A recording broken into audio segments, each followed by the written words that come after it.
We are officially in mock draft season. I am John Schmeelk. He is Paul Dottino. We track them all for you right here, presented by Crestron.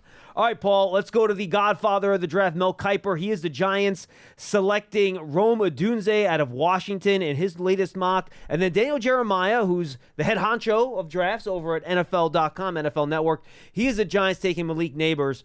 2 wide receivers that'll be near the top of people's boards, along with Marvin Harrison Jr. These will be names we'll be hearing a lot over the next couple months. Well, you know, John, we've talked about it since the Combine. These are 2 of the top 3 receivers who are the blue chippers, the immediate impact guys, the guys who are going to create waves as soon as they step into the NFL.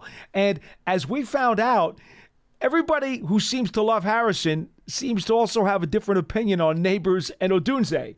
Do you like the bigger guy? Do you like the smaller guy?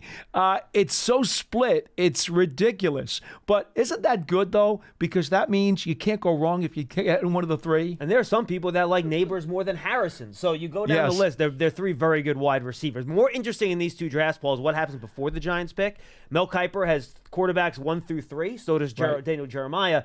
The Jeremiah part that's interesting is he has 2 teams trading up. The Vikings to 4 to draft J.J. McCarthy, and then the Jets to 5 to draft Marvin Harrison Jr. Mel Kiper has McCarthy being drafted 11 at the Vikings. And what the Cardinals and the Chargers do in front of the Giants could very well dictate who the Giants pick. That'll be something to watch. The interesting thing there is that the Jets just signed a wide receiver in Mike Williams, and yet I don't know exactly when he did his mock, because if you think about that, he's got them moving up to go get a receiver. Just a 1-year deal, though. So true. Nonetheless, that's quite interesting, because you're going to pay quite a stipend to try to move up that high. Yeah, and the Vikings just traded for those 2 first-round picks to theoretically move up for a quarterback. Sam Darnold, the only quarterback in the building. They lost Kirk Cousins. All right, we want to do a quick 3-round mock here, Paul. So let's do rapid fire on these 3 players. Yeah. Chris Trapasso over at CBS Sports with both Neighbors and Harrison Jr. off the board. He is the Giants taking Joe Alt, who's the consensus top offensive tackle from Notre Dame,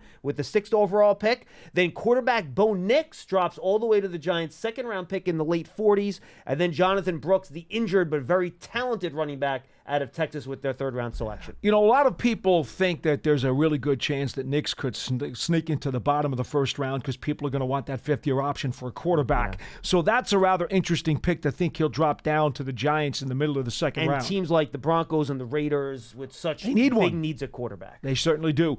Alt, the big question there, are you okay with moving him to the right side, because he's been a left tackle at Notre Dame?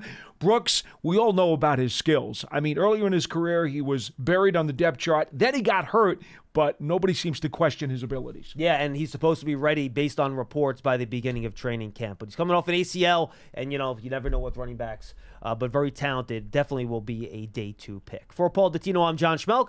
That's your look at the most recent mock drafts, brought to you by Crestron.